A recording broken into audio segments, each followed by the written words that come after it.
Катя, угадай загадку. Это слово почти одинаково звучит на русском, испанском и македонском языках. Что это такое? Ой, Ален, не знаю. Могу предположить, что это слово «мама». Оно вообще практически на всех языках звучит приблизительно одинаково и пишется тоже. Нет, это не мама. Тогда я дам тебе маленькую подсказку. На словацком языке это слово звучит как «книжница». Ой, с твоей подсказкой все стало гораздо проще. И я практически уверена, что знаю ответ. Это библиотека. Точно, это библиотека. 7 октября Национальная библиотека приглашает всех на День языков и культур. Этот день проводится в рамках Года культуры в Республике Коми. В прошлом сезоне в Ленинке прошли дни Японии, Китая и немецкая тусовка. А у нас в студии сегодня Татьяна Марценюк, заведующая отделом литературы на иностранных языках. Здравствуйте. Здравствуйте. Татьяна, расскажите нам, что это за день такой интересный? Это реально интересный день, вы совершенно правильно заметили. И у нас действительно были такие тематические дни в течение этого года, когда мы знакомили читателей и жителей города с культурой одной страны.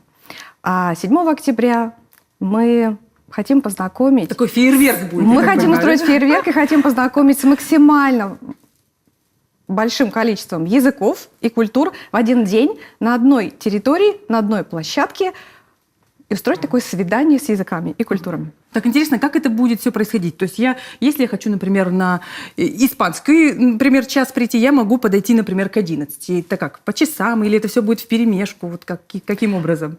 Это будет на перекрестке, это не будет вперемешку. То есть все сразу? Есть программа, есть новый формат, когда в течение часа, придя к 12 часам, можно немного раньше, вы приходите на территорию Speak Dating, и в течение часа вы знакомитесь порядка 10 языками. То есть все знают, что такое быстрое свидание, но кто не знает, вот увидит эту форму. Но здесь мы знакомимся именно с несколькими фразами, некоторыми фактами из той или иной культуры.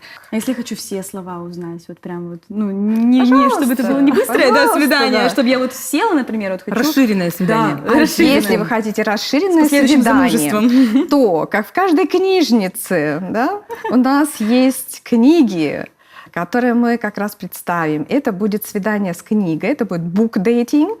И, пожалуйста, возьмите ее у нас, и вы можете наслаждаться этим языком столько, сколько вам угодно. Позволяет абонемент. Да, сколько вам позволяет абонемент, да, это один момент, да, это одна возможность. Но если вы захотите больше познакомиться с Францией, то у нас будет французское ателье, оно же традиционно. Мы проводим его с помощью наших партнеров, университета. Интересно, на какого читателя или посетителя рассчитана эта встреча с языком? На с всех. Языками? На От всех. мала до велика. Прям совсем с крохотулечками тоже можно Я знаю, приходить? я знаю, что это уже у нас такая практика есть, когда у нас есть такие мамы, просто фанатки книжницы, библиотеки и вот таких дней, и они приходят с малютками. Но для семей, в принципе, это день 3+. Угу. То есть есть программы для детей, есть программы для родителей и детей одновременно. Это конкурс Spelling Bee, например, он полностью посвящен английскому языку. Это действительно площадка для родителей и для детей. И еще для болельщиков. Можно прийти со своей группой поддержки. Там есть своя система бонусов. Болельщики могут отдавать свои бонусы участников. То есть там своя новая такая тусовка тоже английская. Но и возможно такой вариант, если родители хотели бы вот побыть, например, на скайп-шоу, на скайп-встрече с Лиссабоном, но эта площадка не для детей, абсолютно точно. У нас есть определенное место, где в иностранном отделе, где ребяток можно оставить. Детская комната, да, будет такая? Ну, как бы, да, это детская комната, можно оставить ребяток, у них там тоже будет своя тематическая раскраска. Итак, в воскресенье к 12, к 11, к 12. К 12. И советую приходить немного раньше, потому что традиционно уже будет работать образовательная ярмарка. Обычно в процессе дня на нее мало остается времени у посетителей, а где-то с 11:30 у нас начинает работать фримаркет. Что такое фримаркет или буккроссинг? Это те книги на иностранных языках, которые мы раздаем абсолютно бесплатно. И у кого-то, если желание, их можно принести.